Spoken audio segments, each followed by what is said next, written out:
Hello students, आप सभी को जय श्री राधे और जय श्री कृष्णा। उम्मीद करता हूँ आप सभी अच्छे होंगे, स्वस्थ होंगे और मस्त होंगे और अपनी एग्ज़ाम की तैयारी भी अपनी अच्छी तरह से कर रहे होंगे। तो आपका बहुत बहुत स्वागत करता हूँ मैं प्रियांशु सेंगर आपके अपने YouTube channel master of mathematics में।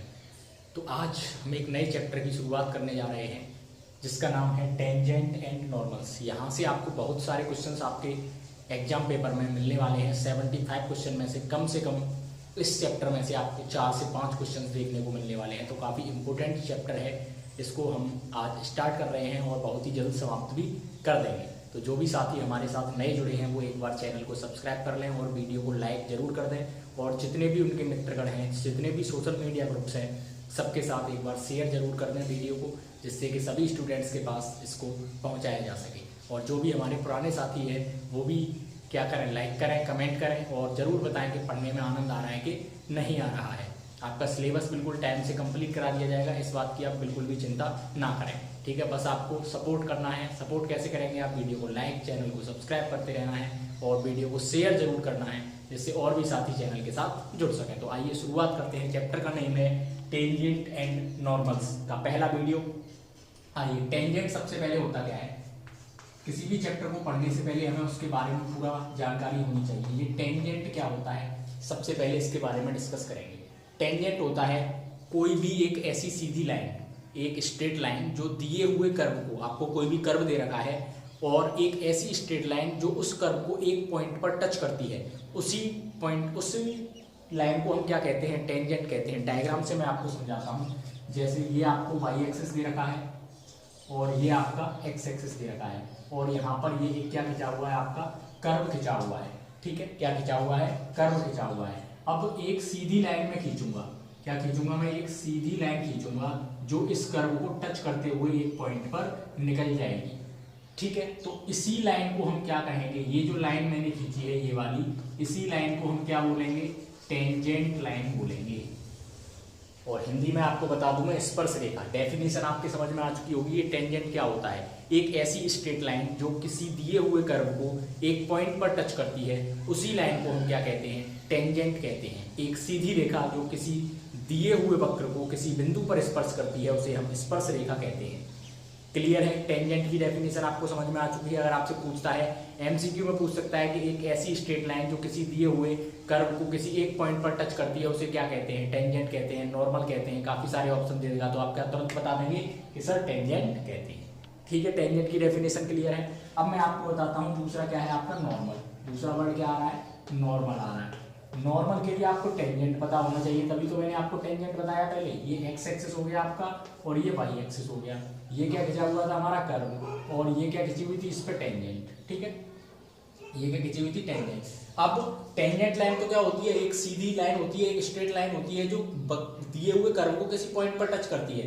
अब नॉर्मल क्या होता है? जिस पॉइंट पर टेंजेंट टच कर रही है उस पॉइंट पर हम एक परपेंडिकुलर लाइन खींच दें। उस पॉइंट पर हम क्या खींच दें? एक परपेंडिकुलर लाइन खींच दें, तो उस परपेंडिकुलर लाइन को ही हम क्या कहते हैं? नॉर्मल कहते हैं। टेंजेंट लाइन के परपेंडिकुलर जो लाइन होती है उसे क्या कहते हैं? नॉर्मल। क्या समझ में आया? जो हमारा टेंजेंट खिंचा हुआ था, टेंजेंट खिंची हुई थी, वो उस कर्व को किसी एक पॉइंट पर टच कर रही थी। उस पॉइंट से हम टेंजेंट पर क्या डाल दें? परपेंडिकुलर डाल दें, 90 डिग्री का एंगल बना दें, तो उसे हम क्या कहते हैं? नॉर्मल कहते हैं। आई होप दोनों चीजें आपको क्लियर हो चुकी होंगी, टेंजेंट की डेफिनेशन और नॉर्मल की डेफिनेशन। आप फटाफट से इसका एक बार स्क्रीनशॉट ले लीजिए, फिर हम आगे की चीजें इसमें डिस्कस करते हैं।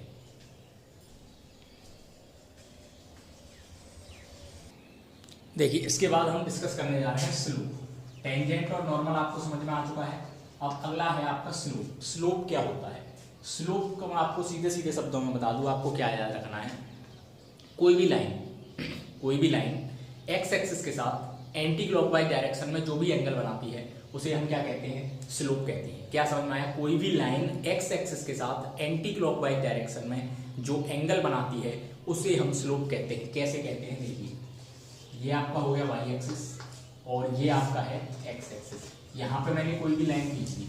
अब ये लाइन क्या कर रही है? एक्स एक्सिस के साथ। एक्स एक्सिस आपका ये एक्स एक्सिस के साथ एंगल बना रही है। कौन सी डायरेक्शन में? Anti clockwise. एंटी क्लॉकवाइज का मतलब जिस डायरेक्शन में आपकी क्लॉक चलती है, घड़ी चलती है, उसके अपोजिट। क्लॉक कैसे चलती है आपकी? इस तरीके से, सॉरी इस तरीके से, इसी तरीके से चलती है, तो एंटी क्लॉकवाइज क्या हो जाएगा? ये वाला। यानी कि इस तरीके से अपोजिट डायरेक्शन में। तो ये वाला जो एंगल बनता है इसको हम क्या कहते हैं, स्लोप कहते हैं। एक्स एक्सिस के साथ, पॉजिटिव एक्स एक्सिस के साथ कोई भी लाइन एंटी क्लॉकवाइज डायरेक्शन में जो एंगल बनाती है उसे हम क्या कहते हैं, उस लाइन का स्लोप कहते हैं। और स्लोप को रिप्रेजेंट कैसे करते हैं हम, एम से, और इसका फॉर्मूला होता है एम बराबर टेन थीटा। काफी इंपोर्टेंट फॉर्मूला है, आपको स्लोप निकालने के लिए इसका बहुत यूज होगा। अगर यहाँ पे मान लिया आपने ये 45 डिग्री का एंगल बना रही थी तो इस लाइन का स्लोप क्या होगा, स्लोप क्या होगा, एम बराबर एम से डिनोट करते हैं 10, और कितने डिग्री का एंगल बना रही है 45 का, तो एम बराबर कितना हो गया 10 45, तो इस लाइन का स्लोप कितना आ गया 10 45 की वैल्यू 1। तो ये फॉर्मूला आपको बहुत अच्छी तरह से याद रखना है, एम बराबर 10 थीटा।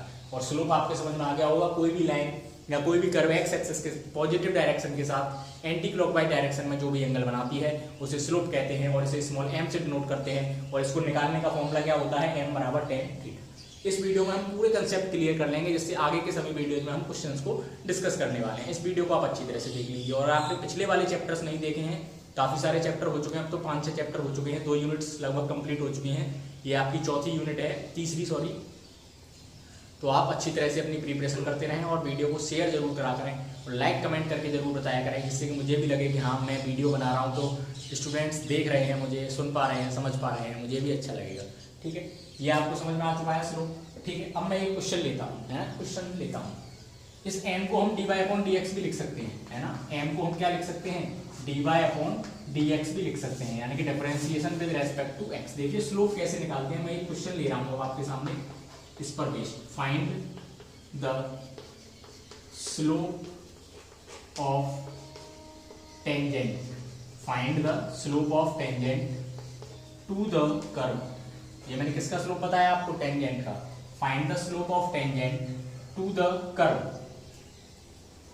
y बराबर x square plus 5 at x बराबर 2। क्वेश्चन को आप अच्छी तरह से समझेंगे, ऐसा क्वेश्चन आपसे जरूर पूछा जाएगा एक ना एक। क्वेश्चन कह रहा है find the slope of tangent, आपको टेंजेंट की क्या निकालनी है, स्लोप निकालनी है। किस कर्व के लिए, y equal x square plus 5 के लिए। ठीक है, एट एक्स बराबर 2, आपको कर्व दे रखा है y बराबर एक्स स्क्वायर प्लस 5, इसकी आपको स्लोप ऑफ टेंजेंट निकालनी है। तो सबसे पहला काम इसका डिफरेंशिएट कर दीजिए। स्लोप ऑफ टेंजेंट निकालने के लिए आपको सबसे पहला काम क्या करना है, जो भी आपको वक्र दे रखा है, कर्व दे रखा है, उसका आपको डिफरेंशिएशन कर देना है। तो y का डिफरेंशिएशन करना है विद रेस्पेक्ट टू x करना है, और dy upon dx equal x square का डिफरेंशिएशन 2x और 5 का डिफरेंशिएशन 0। अब आपको क्या करना है, कुछ नहीं करना, dy अपॉन dx किस पॉइंट पर पूछ रहा था वो, एट एक्स बराबर 2 पर।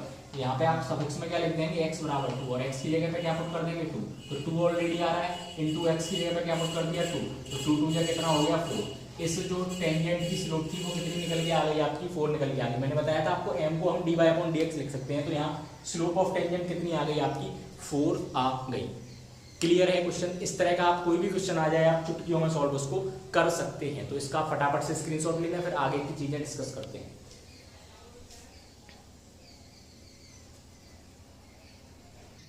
देखिए स्लोप ऑफ टेंजेंट आपके समझ में आ चुका है। अब हम स्लोप ऑफ नॉर्मल की बात करेंगे।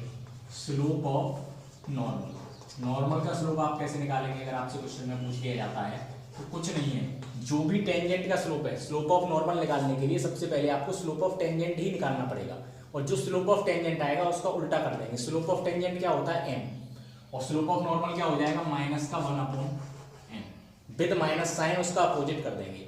क्लियर है या नहीं बताइए। स्लोप ऑफ नॉर्मल एक क्वेश्चन ले लेता हूं, उससे और बेहतरीन क्लियर हो जाएगा। आज का क्वेश्चन नंबर 2 है, find the slope of normal, find the slope of normal to the curve y बराबर 3x cube minus 6x plus 2 at x बराबर 3।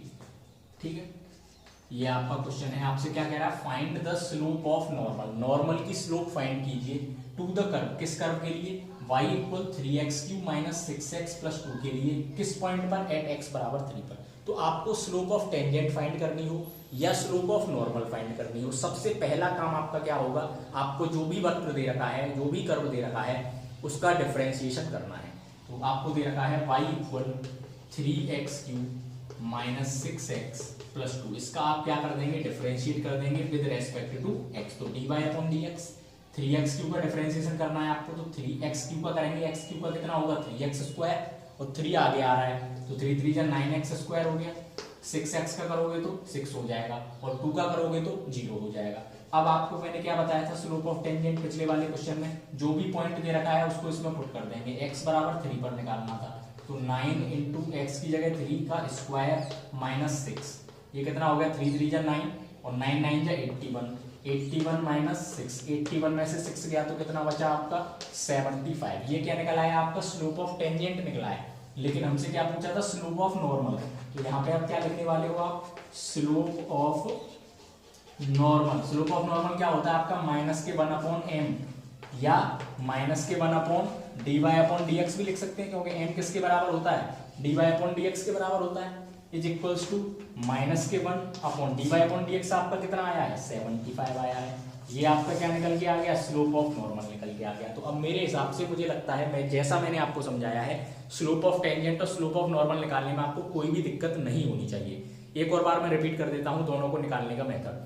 स्लोप ऑफ टेंजेंट या स्लोप ऑफ नॉर्मल दोनों निकालने हैं आपको, तो सबसे पहला काम है आपका जो भी कर्व दे रखा है उसका आप एक बार डिफरेंशिएशन करेंगे और जिस पॉइंट को दे रखा है उस पॉइंट को उसमें पुट कर देंगे। तो पुट करके जो आएगा वो आपका क्या आएगा स्लोप ऑफ टेंजेंट आएगा, और उसको आप माइनस के 1 के नीचे लिख देंगे तो वो आपका स्लोप ऑफ नॉर्मल हो जाएगा। I hope slope of tangent and slope of normal आपको बहुत ही बेहतरीन तरीके से समझ में आ चुके होंगे। अगर आपको अच्छा समझ में आ चुका है तो एक बार वीडियो को लाइक करके जरूर बता दें, कमेंट करके जरूर बता दें। इस वीडियो में इतना ही। नेक्स्ट वीडियो में हम इनकी इक्वेशंस के बारे में डिस्कस करेंगे कि इक्वेशन ऑफ नॉर्मल क्या होती है, इक्वेशन ऑफ टेंजेंट क्या होती है। तो वीडियो को ज्यादा से ज्यादा शेयर करें और चैनल को सब्सक्राइब जरूर करके बेल आइकन को प्रेस कर लें। Thank you for watching master of mathematics with Priyanshu Jain.